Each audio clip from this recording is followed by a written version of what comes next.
Right, we're live. Hello. And it's hello everyone. This is T Barnes with Working Towards Black. Working Towards Black is a series of conversations to really explore the relationships between the diaspora and Africa. What I hope are that these conversations really grow our understanding of each other across the continent. We're interviewing people from all over the world, and that they begin to dispel some of the myths and misunderstandings that we have between each other. Today, I have one of my wonderful mentors and beautiful, beautiful women. Her name is Fatima Halim. Did I pronounce your name right? Of course you did. Okay, I'm just making sure. She is the founder and visionary of Life Paradigms. Fatima is dedicated to promoting the spiritual, mental, emotional development of women and youth. Uh, she is committed and demonstrated through her 30 years of producing and presenting the rites of passage programs for teens, a monthly sister circle, and her work with incarcerated women through her Journey Home program. Fatima is a world traveling storyteller and a mosaic artist. Her work is beautiful. You should see her house. Her latest community project is a tree she transformed into a 10-foot stained glass mosaic totem dedicated to womanhood. Over 100 women from all walks of life contributed to this creation. Thank you so much for being here, Fatima. No, it's my honor. Thanks for having me. So I'm so excited about this conversation because it's going to be so layered. What I like is that we're going across generation because now we have this new push for the year of the return and this idea of this connection, but we know this is not new. We know this is a conversation that has been going on for a very long time. And I'm curious, when you're growing up, what is the conversation around Blackness and around Africa for you? When I was growing up, Hmm. um, I grew up in New York City. You'll be able to hear my accent the more I talk, I'm sure. But I grew up in Harlem. And Harlem, we always considered Little Africa. So there was really no real discussion about continental Africa. I also went to Catholic school with all white nuns. So needless to say, anything that they said about Africa, anything that you hear about Africa when I was coming up, it was not always positive. It was always they were savages and needed to be tamed through religion, and so it was never anything positive. That attitude toward Africa, though I didn't know anything about it, and there weren't anything very positive being said about it, that attitude toward it never resonated with me. I always was very curious about it, so I did my own studies, I did my own journeys, I did my own. I came up with my own conclusions based on my experiences. Nice. Yeah, New York is definitely a different space because we've had African immigration and migration for a very long time. Were you around African people as you were growing up? Not continental African people, not very many. A lot of West Indians, of course, but Mhm. not very many continental Africans as I was going up. Needless to say, because I was in Harlem, I was around all Black people. So that was the beauty of my life, to be able to grow in that community, in that extended family, because everybody in Harlem was family, especially in our block. Now you go to another block, that's another family, but it's another Black family, however. But so in terms of growing up with continental Africans, no, mostly West Indians and African Americans. And was there a distinction between the West Indians and the African Americans? Absolutely not. We were one. There was absolutely, we knew they were West Indian because they had accents, but they treated us and we treated them like family. They were in our building, they were in our lives, they were in our hearts. So there was no distinction between, although we said, yeah, we knew they were West Indian, but it was always Aunt Rose or Aunt somebody, so it was never a true distinction in terms of anything that would keep us separated or would separate us. We were very much together. What do you think has changed? Because there's so many rifts now between, African Americans, Caribbeans, Africans. I mean, we know that this has been perpetuated, by white supremacy and that this has been a part of like a global conversation. But what changed in our neighborhoods? What did you see as you were growing? When did that shift happen? Well, it's really hard to say. I think the more we had social media, the more the internet came into being, into play, the more we were able to see others. And the more others were able to see us. And I think that there was a misinterpretation of who we are. And because social media became such a big part of our lives, I think what happened is that there was a lot of negative information that was fed to others about us, and to us about others. And it seems as if it was a calculated thing to be able to separate us, because more Africans were coming to America, more Africans were coming to New York. Now, I've spoken to brothers and sisters from continental Africa who have said that the white people who brought them there, because most of them were being brought here as refugees, many of them, not all, Mm, many of them were brought as refugees, and they were brought by churches and white people. And many of them were told not to associate with us because we were not good people. And I think that that's mm, where some of the separation began, because they were told that we weren't good. We were, And then you have the media, and and then it once you support start that. watching television, It support everything, it yeah. supports everything that they are being told, because anything that's in the media, needless to say, is not always in our favor. It's not always Mhm. a very favorable thing. So I think that that's part of the problem. I don't think that's the full problem, but I think that that's a lot of it. And if you're consistently being fed negative images, negative stories, everything about us is a bad thing, then you're going to get folks who think that we're crazy and that we are useless and that we don't deserve what we have, per se, not realizing that we fought for every damn thing we got, and we Everything. deserve much more, and we're gonna get much more. So Yeah. yeah. So what were you like? What was little Fatima like growing up? How did you form into this woman that is conscious and thoughtful about the world and doing the kind of work that you do for young Black people?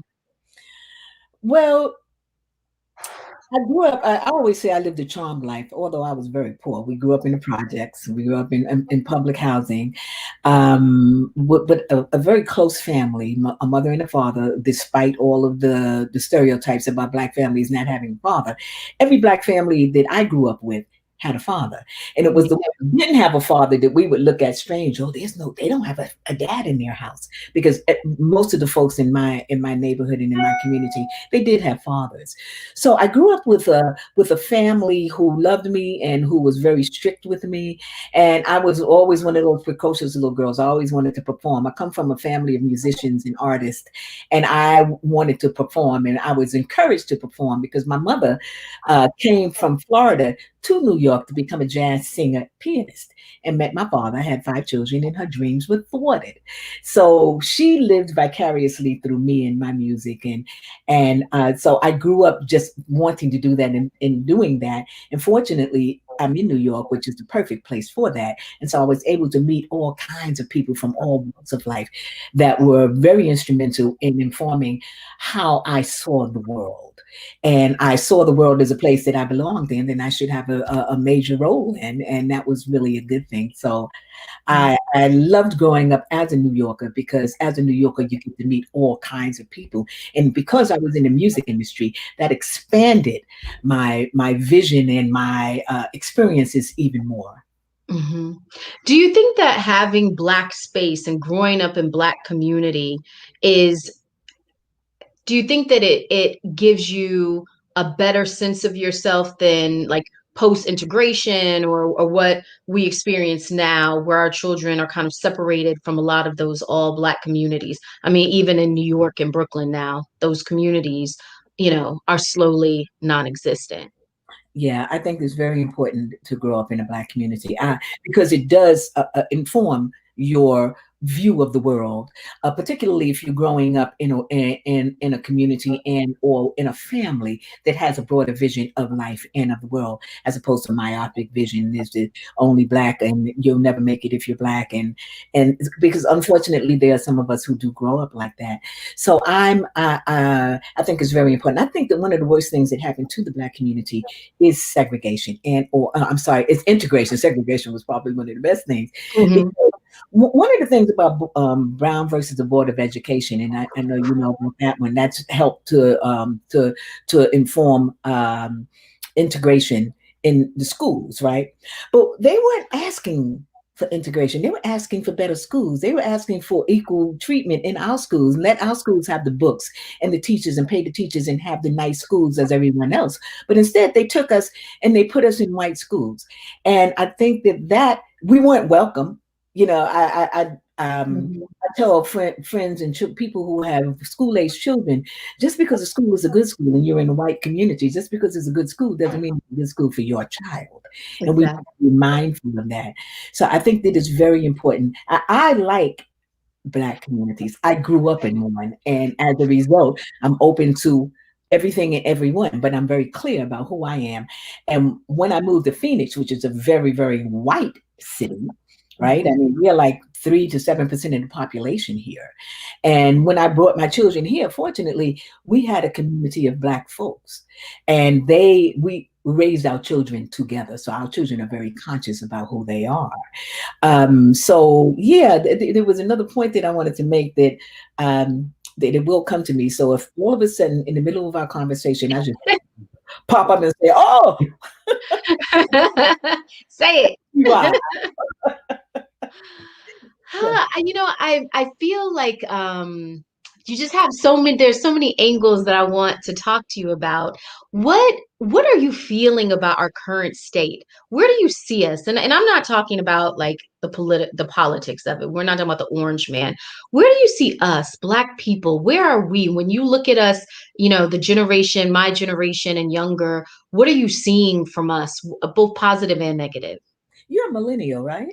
Hell no. You're a Gen Xer, baby. No, I am a child of the 70s. I might Okay, look you're a Gen young, but Xer. Yeah, no. you should have said, Sorry yeah. to my millennials. My millennials already know they stress me out. They remind me truly of Khalil Gibran when he spoke of children, and he said, "Our children come from us, but they are not of They us. are not of Sons us. and daughters of life, longing to be free." Well, we are the arrows in which we send these bows forward. Well, as long as we got a strong bow, right? Those arrows will run straight. What I appreciate about the millennials is that they, not your generation were my children are your generation, my grandchildren are the millennials, right? Yeah, But the absolutely. millennials, they seem to like us, the boomers. I'm a baby boomer. They seem to want to hear what we have to say. They seem to want to be at the foot of the master, per se. Not that I'm the master in any way, shape, or form, but certainly I have some experiences that are more than both you and the millennials, right? And Mhm. I truly, truly appreciate that they want to listen. Whereas your generation, my children, y'all don't want to hear nothing. Nobody got to say. Y'all think y'all know it all. Well, you know So what? I was such an interesting. It's such an interesting thing with us and the millennials, the the boomers, and I don't even. Are we Generation X or I don't know what you my Gen X, you Gen X, X, because right? you're like my children, right? Yeah, but the Gen X, I think that there has not been a deep enough conversation of the resentment of integration because I Mhm. am the first real generation that was integrated into school systems. I mean, when I lived in LA, I was bused to a black school because I lived in a white neighborhood. And you know what school I went to in Arizona? I went to Scottsdale. I was in Scottsdale, I went to Chaparral. So having that first experience and feeling the things that I felt and experienced, I think that there is a resentment around the messaging in my generation that boomers gave. This idea that if you do the right things, if you go to school, you get the education that you'll live like us. But your generation, and you're not. I think you're maybe like 5 to 10 years younger than my parents. I think. Are you the Oh, same? My parents are like almost 70. yeah, okay, I'll take that. Okay. I'm not a Gen Xer, so I'm going to take whatever you give me, baby. we, Well, I mean, I we're in feel the like, they're boomers and I'm a boomer, so we're in the same generation. yeah, I feel like there was some messaging, and y'all's generation had that very specific time period of like, um, of affirmative action, of integration, of this desire, and then the 80s boom. And then I think the boomers really solidified that disconnection in the Black community. Okay, let me get something straight with you, sweetie pie. Okay, let me this out a little bit here. Um, we have never been a myopic people. I don't know who That is your the truth. parents were. I don't know who your parents were, but let's put it this way. I was never a fan of Martin Luther King until he was assassinated. He didn't need to die. That was wrong. And then I learned to love him. I was a Malcolm X person, so I was never into integration. I was into segregation. I came up in the Nation of Islam, and that's what I forgot to mention in terms of how I grew. I came up in the Nation of Islam. And so it was about building our own nation. It was about staying away. But that's the reason why I got to Phoenix. I came to Phoenix, Arizona, to honor the legacy of the Honorable Elijah Muhammad. So I came here to build a nation of Black folks. And so that's why when I said my children grew up we had a nice circle of Blackness that we imposed and taught and brainwashed our children into understanding and loving. So they love themselves, and now that's who they are with. That's who they are. That's who they be with and associate with, and that's what their consciousness is.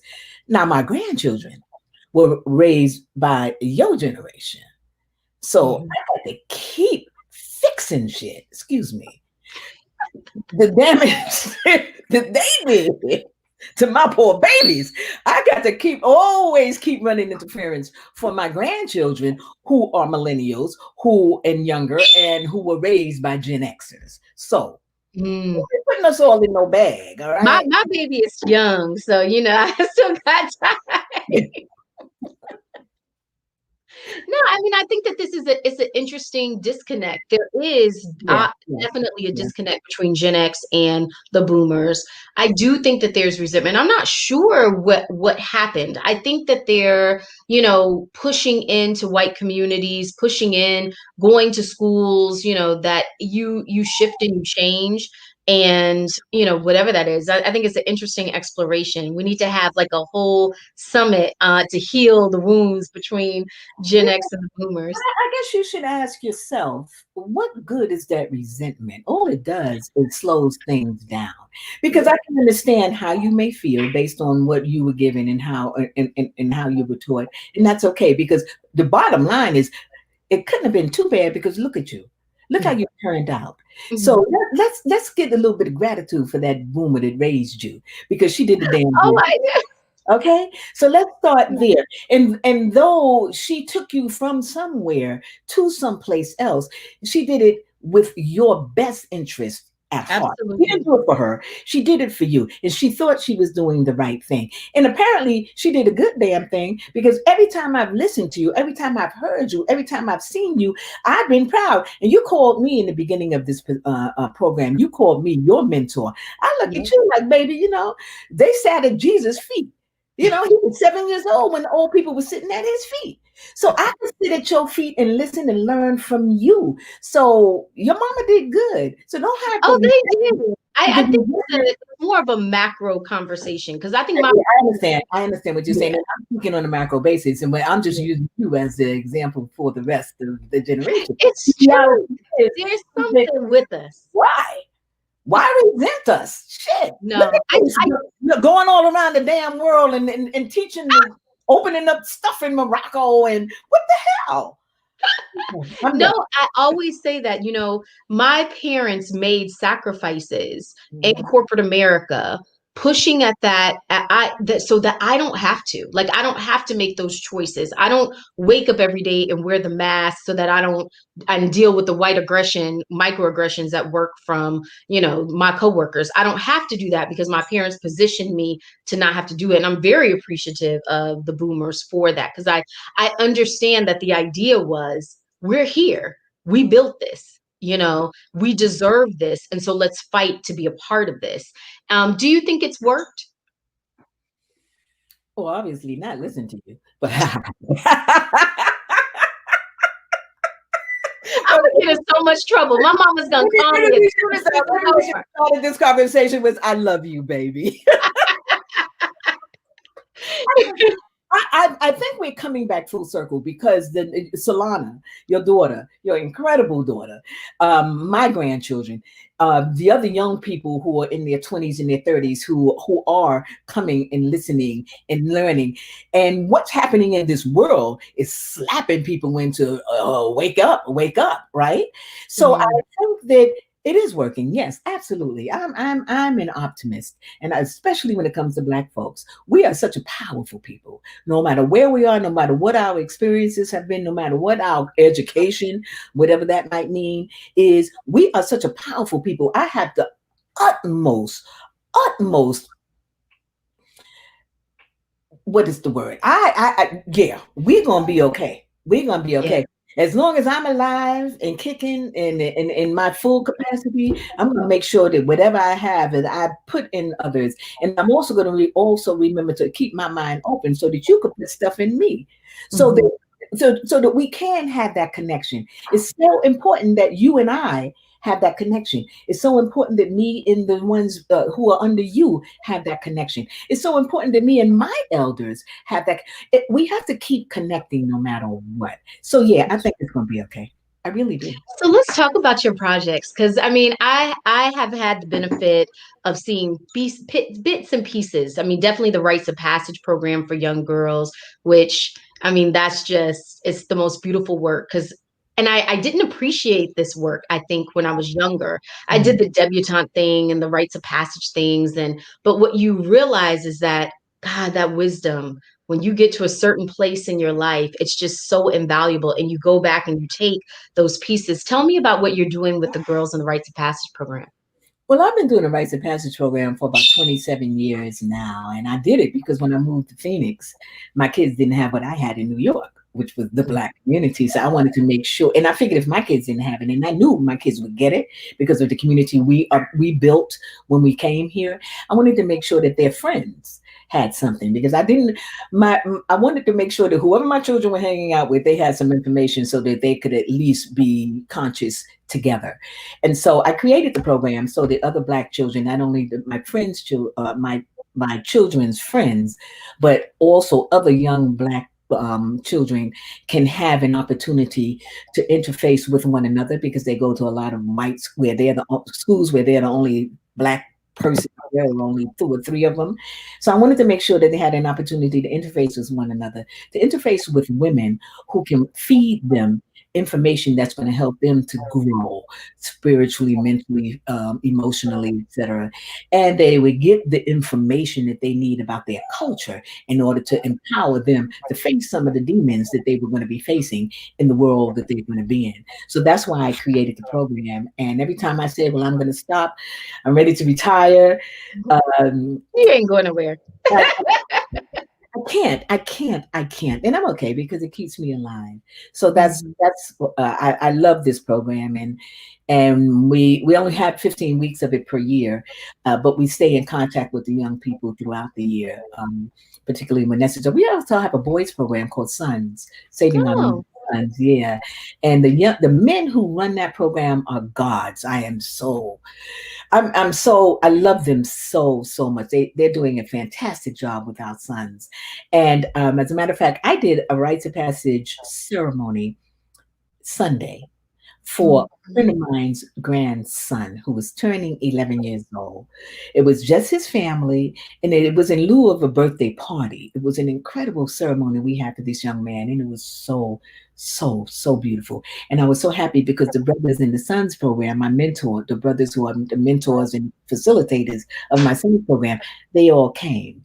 And it was like Mm. we were handing the baton from his uncle, who was been like his father, and handing it to the brothers who are now going to take him into their program.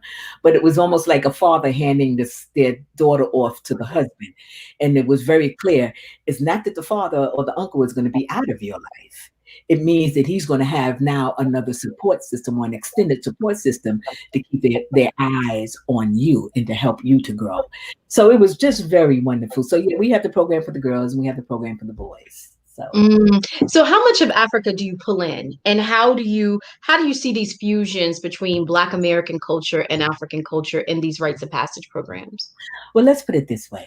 2 years ago, we got some hold of some money, and we took 13 girls to Ghana, which Mm, was exciting. And I just hope that we continue to get money because I want to continue to do those types of trips for our children. Those girls, at first, we stayed for about 3 weeks, and I wanted to stay longer, but I said no. I don't think when I was planning, I said no. Maybe we shouldn't stay that long because these girls are going to miss their parents and they're going to want to come home. And honey, those girls did not no, they're not. want to come back to Were you America. in our crowd?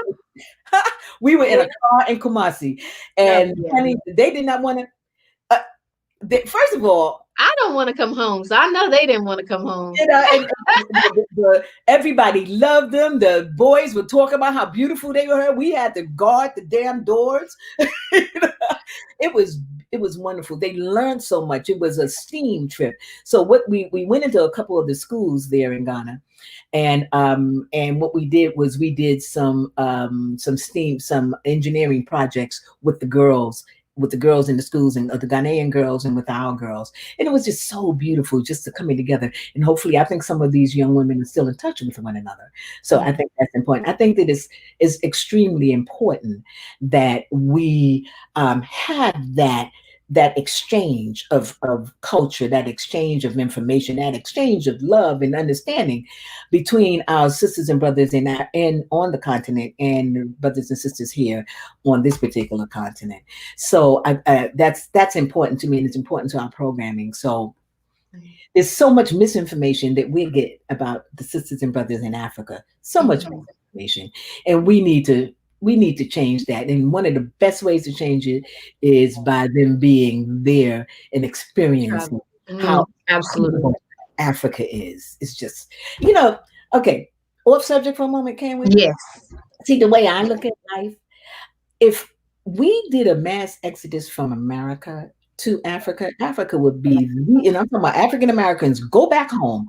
Africa will be the greatest continent on the planet. Because we make America the greatest place on the planet. And that and we know the demon. The Africans, the way I see it, and I travel to Africa every year. I'm in Africa. I'm in some country in Africa every single year. This year, unfortunately, because of this craziness, I wasn't able to go. But hopefully, before the end of the year, I might be able to. But what I see, we know the demon real good because we've lived up under his thumb and we've learned his language and his lies and his powers. And we've learned about that. And I think that sometimes when they go, when our brothers and sisters, and this is not a stereotype, this is, or I don't want a stereotype, but I find that they believe them more, some of them, at least the governments do. And we don't have that same kind of belief system about these white folks here, you Yeah. know. And let me be clear, we already know that it ain't all white people, just like it ain't all black people. Mhm. But if the shoe fits, wear it, sweetie. So Yeah. that's I my definitely think the proximity to whiteness that we have had as products of the West really shifts and changes your politics. And I know, I've been married to an African man, I've dated African men, I have tons of African friends, and I do all kinds of stuff on the continent. And I always tell them that sometimes it's like a little, like they're not mad enough. They're not clear enough. They're not, yeah. and I find myself struggling sometimes with these conversations because, it's really clear to me that if you don't have the proximity to whiteness, you would have a different understanding and belief in who they are as humans because you're still looking at everybody as humans, right? And when you don't grow up in those systems, you may not understand it. And I always relate it back to one of my very good friends. We had an argument when we were growing up. I always grew up in all white communities, and she always grew up in the projects. And she was the one that always said racism didn't exist. And I was the one like, and you're the third generation in the projects. Yeah, That right. is racism, right? Okay. And but I understood as I grew in maturity and intellect that she couldn't, for her, the world was black. And Mhm. everyone that hurt her was black, and everyone that was doing things wrong were black. And so she couldn't see the bigger part and the person pulling the puppet strings of her life. Yeah, she And I was. got it, you Yeah, know? yeah, she was stuck. That's a really sad situation. It happens everywhere, right? It Yes, happens the everywhere. inability to know your condition. Right, exactly. Yeah.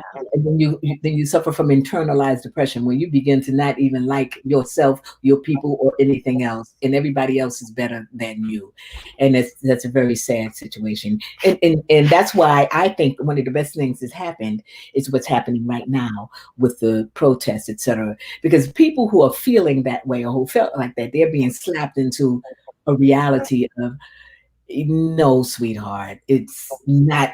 It's, I mean, yeah, we got our role to play. We're not victims here.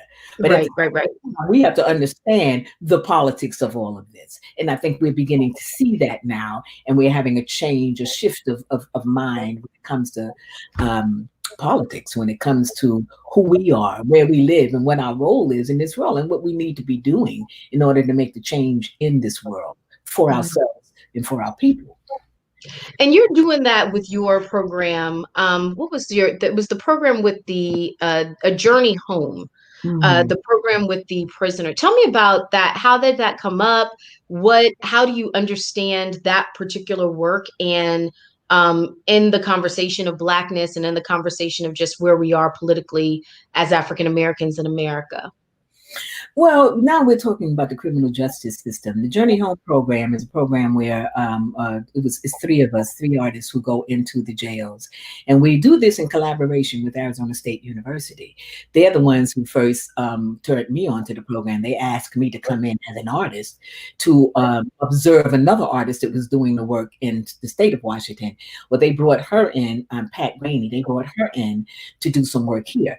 Well, when she did, after she left, they were so impressed with the program and they asked me to facilitate or to run the program here in Phoenix. And that's been over 20 years now. And so we've been going into Estrella jail, not the prison, because as we all know, there's a difference. And some people don't know that there's a difference between jail and prison. Jail is transitory, or supposed to be. You're not supposed to be there anymore more than a year. But now, because of the crowdedness, overcrowdedness, you find people who are in jail for maybe 2 or 3 years. Prison is where you go after you've been sentenced. So jail is generally a place you are before you're sentenced. So you have some people who are in jail who get out and go home, and then you have some people who are in jail who go into prison. So we work with women in Estrella jail, and the women are actually a lot of white women. They're from all ages and all colors, and we bring arts programming into them, into the jails in order for them to get a whole other perspective of who they are and what their role is as women, as mothers in this world, and they um, how they got themselves. Because a lot of times you'll find people in jail and women in jail who see themselves as victims. And quite often they are. But we want to try and get that mentality, because as long as you see yourself as a victim, then you're not going to try and do anything in order to change your predicament. And what we want to do is give them the information and the empowerment in order for them to change their position, so that when they get out, that they won't make the same mistakes. So that's what the Journey Home program is all about. We bring in visual arts, we bring in storytelling, creative writing, and movement. And then there is at the end of our program, the women perform the stuff that they have written. We have an anthology that sometimes they've written, and they'll perform for folks who will come out from the outside world into the jail to see them perform. And Mhm. it's really a really good program. And the recidivism rate for our program is very, very, very, very low, which is really good. So Mhm. I'm very pleased about that we are making some ways through our training program, and we'll continue to do it. We do that once a year, and every now and then we'll get the funding to do it twice a year. This year we'll be doing it twice a year. Nice. And so what's the sister circle like? I feel like I was in Arizona for one of them. I think I've only yeah. I think it was 1 or 2. Weren't you there for one of? I It seems feel like like I know that I was there for one because I you know remember what, being in your living room space and seeing all of the yeah. I remember one, but I don't know if I've been to two. Maybe. Tanisha, you are so your presence is so large. You can't tell me you were at every single one of my circles. I know you were. So it was only one. I could have sworn it was at least two. Did you I count that? don't know. It's I been don't a know. long time. Well, Yeah. if Heather is online right now, she'll be able to say 2, 3, 1. I don't know how to chat and talk at the same time. So I just leave it be. So Got it. I always go back to the comments after and look at what everybody is saying after You we're know, done. you It's need too to much be for looking me. to see if they have questions. But the sister circle is a circle that I've done because I like black people. I like being black. I like black people around me, and I also know that other black people, most black people like being around black people. When you around in a place like Phoenix, Arizona, where you're not around us a whole lot, then any opportunity we can come together and do that.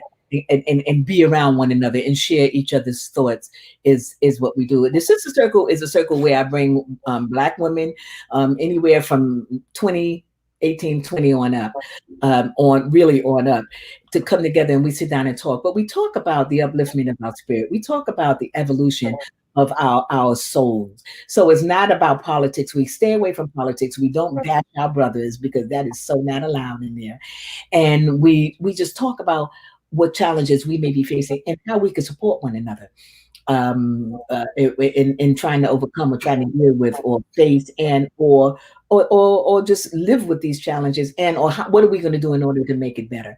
So that's what the circle is about. It's about bringing us together so that we can share our thoughts and support each other and help one another move beyond where we may be stuck, because we get in stuck states sometimes, and sometimes Hmm.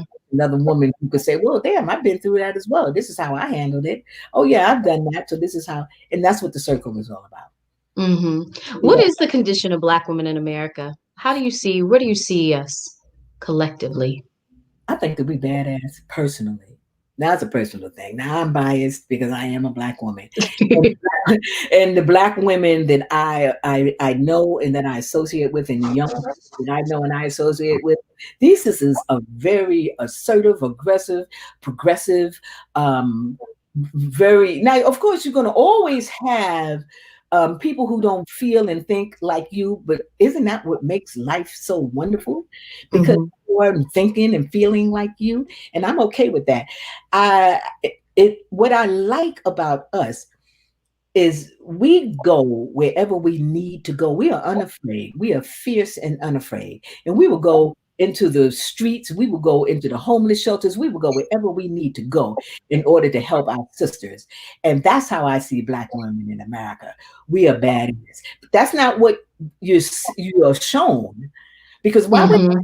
oh, I don't know if you know that Pence was, no, I'm sorry, not Pence, my bad. Biden, same different name. But Biden, Exactly. exactly. Kamala Harris, did you know that? He picked the vice president. Oh, no, Yeah. no, I didn't know because I really try. I try to take my pieces of this country in pieces and digest it. So I'm not my hours aren't ready. I don't have the emotional space for the US right now, but that's interesting. Yeah, he chose Kamala Harris, who she had the most experience out there on the campaign stage, and Interesting. yeah, so that's it. He chose, and she was a friend of his son's.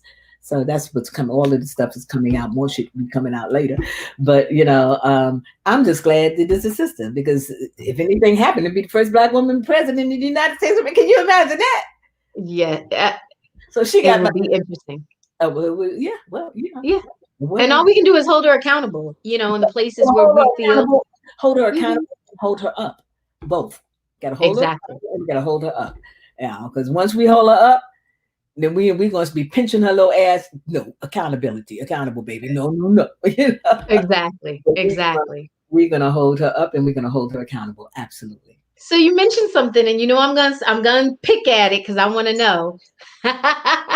You said in your sister circles, you don't bash your men.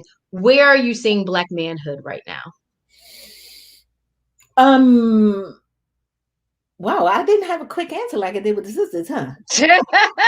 And my reason is because I'm not a man, but I do have grandsons, and I have a son, and I love black men. Where do I see? I see black men growing. I see them evolving. I truly see them growing and evolving, and I think that what's happening in the world is slapping everybody right now.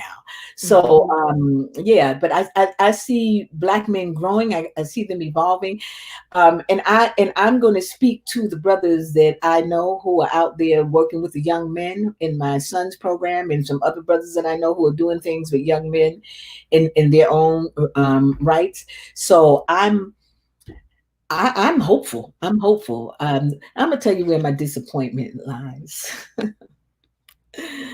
My disappointment lies in the brothers who, now this is the millennial black men.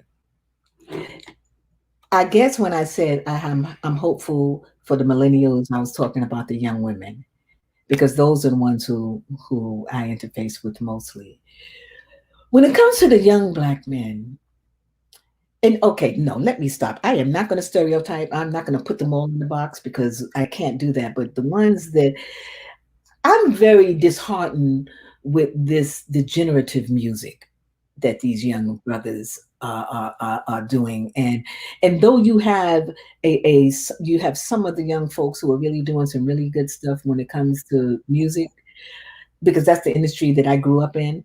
Then you have the, and that's also the industry that the world hears music. Mhm. So I'm very disheartened that they seem to want to be stuck in this degenerative pornographic, I call it, this pornographic music that continues to debase black women, women in general, but certainly I'm speaking for my children and my grandchildren, my nieces and my etc. That's very painful to me to have that's still happening. You would think that we are being slapped into some consciousness, that you would begin to now change your music, because that's the backdrop of this movement. Music Mm. will always be the backdrop of the movement. And so we need that kind of music that's going to be uplifting, that's going to be empowering, it's going to make us want to go, not music that's going to make us want to go in the bedroom and go to bed with every mama in there. So do you know about WAP? Is it? It's WAP. WAP WAP. WAP. I've heard one, but I see it. What is what? Ah! It's Cardi B and Ah, Megan. Did go you ahead. hear that? No, go ahead. Let me hear. Okay, no, it's all right. I'll leave it. You Okay. go listen to it, I and don't then want we'll come back to it. Because the big debate right now is around Black women's sexuality, and this particular song, WAP, is wet, ASSPUSSY. Okay, and it is what it is, right? But I think that there's these levels where young Black women are pushing at the boundaries of patriarchy in a way that I think generations before them have tried but not pushed as far. And you find this question around Black women's sexuality. It's very interesting because you have all of these, even Black rappers that rap about the worst things in the world, criticizing this, what they're calling hypersexual type of song.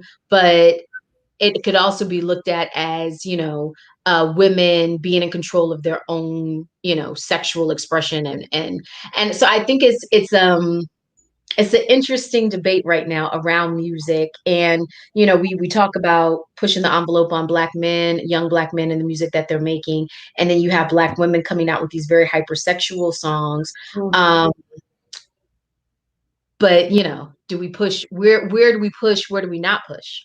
Well, it's for me is evolution. We're looking at now the lower energy, which is the sexual energy, which is and is very real and is very good, and ain't nothing wrong with it at all. However, I believe that um, to take that into a public forum becomes a whole nother thing, because what it does is that it gives an image of us that is not complete. It's just not complete. And yeah, we're very sexual beings, and that's a wonderful thing, because if we weren't, we would be extinct. Mhm. So being sexual is a wonderful thing. Let's go, but ain't nobody damn business. It's like to put your bodies out there, because unfortunately, though we can say, this is my body and you have no business touching it. I could do whatever I want with it. But unfortunately, we live in a world where the mind is the woman's body is something that men want. And so for you to throw your body out there as a temptation and then say, oh, no, no, no, you can't have none. And you can say that and you should be able to. But I think that it's unfair. It's unfair to put yourself out there like that. And it's unfair to what is that? Lead us not into temptation. And there's so many. There's a lot of layers. I think it's very generational too in the way that Black older Black people think. But I recently had someone remind me of Dolores Tucker. And remember Dolores Tucker? She was in the NAACP and she was heavily against rap music, right? She Oh, led a whole crusade against, I right, think it right. was Snoop at that time or NWA or whoever it was. And I remember that time being in Arizona, being with her and continuing to discuss, this idea. And I saw her as enemy of young people, just like everybody else saw her as the Mhm. enemy of the young. And it's interesting because some of these predictions around how our communities would be degraded based on the type of music and debasing of Black women would be. And then, you have all these different songs that allude to it, that, you say these things, you're going to teach people to hate Black women. And then here we are in this place where there is a lot of and I remember feeling like, as a young person listening to this older woman, like I just thought that she was just, you're just an enemy of us. Yeah, You just well, don't out of touch. out of touch. You just don't know what you're talking about. And now as a mother, and I actually, like I listened to this song with Solana.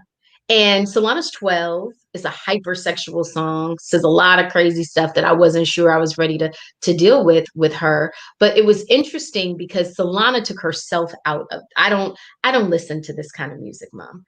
And it so I don't know if it was that there was embarrassment, because then I found some TikToks where she's listened to some stuff that like I don't know if it was I like don't listen to this I'm not music in listening to front this of you, in front of mommy. you. But I do think that there's this interesting way in which we have traditions. I'm very scared though of like the policing of Black women's bodies. I'm scared of this kind of old notion of that there is a proper way to be in the world that will Yeah, then no, yeah. warrant your respect. Yeah, Yeah. no, and that's not where I am, and that's not what I'm saying. I'm saying that, you see, to me, we're on this planet as it's like a training ground for us. It's a training ground for the evolution of our souls, or evolution of our entire minds, our bodies, our emotions, etc. We have to continue to grow, and sex is one part of that. And we have to evolve. We have to know how to use sex for our strengths, for our powers, and so to just throw it out there just willy-nilly, you use it right, baby. That's not what it's for. It's not for you to just be out there and just allow your sacred body. I see the body as sacred, and it's not for us to just throw that sacred body in any kind of way with anyone, for any purpose, and specifically to make some money, because that's what the prostitutes do. If you want to be a prostitute, be a sacred one, and understand how to use your sexual energy to enact change in this world. I don't have a problem with prostitution personally. I'm not one, but I don't have a problem with this with the women who understand how to use sex. And I think that that's something that is so magical that when you throw it out there like that, it's kind of like you telling the secrets of the magician. Mm. Sex is magical. And so let's not tell the secrets of the magician. Let's understand how to use it for the betterment of our community, for the betterment of ourselves, and for the evolution of the mind, the body, and the soul. And that's what I'm talking about.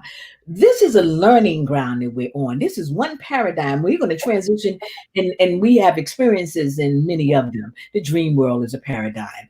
Death, when we transition from this physical body into that into the realm of the ancestors, we're looking at collective consciousness at that point. So we have to be ready for the collective consciousness, because personally, I want to be an ascended master. So when you call on your ancestors, I'm one of the ones you call on. I ain't calling on I'm consciousness not looking for you to be an now. ancestor anytime soon. For I don't want to me call on either. you anytime soon. And I don't want to be called on anytime soon, not like that. But what I'm saying is that while I'm here, I Yes. want to evolve into my highest and my best self, and to stay in my lower chakra, to stay into the realm there, as opposed to evolving it up and now bringing it, making it meet with my heart, making it meet with my throat, making it meet with my mind and my. Let's bring it all together. Don't stay stuck. And I see a lot of times these young women and young men are stuck. Stop being stuck, baby. And the industry, unfortunately, the industry is keeping our kids stuck. They give you more money for the porno stuff, for the WAP videos and WAP songs, than they will for the Kendrick Lamar stuff. You know, that's what I'm saying. I ain't saying Mm. let's not do sex and let's not be sexy. I'm saying know what you're doing, baby, because you have a something you have a power. Mm-hmm. It's power in the pussy, but you giving There your is. power away. I feel like that needs to be a banner. I'll quote you on that one. Don't give your power away. You know, that's all I'm saying. Stop giving your power and stop showing it to every damn body, because everybody is not. They don't deserve to see all that what you have. Everybody's not deserving of seeing all of that. You, Mm. this is sacred territory. This is the only temple that a man can go into and come out, and another person will come out of it Mm. completely different. So come on, this is sacred territory, baby. You know, that's all. So I asked this of everyone. This is the last question that I always ask everyone on the show. What is Blackness? Blackness is godliness.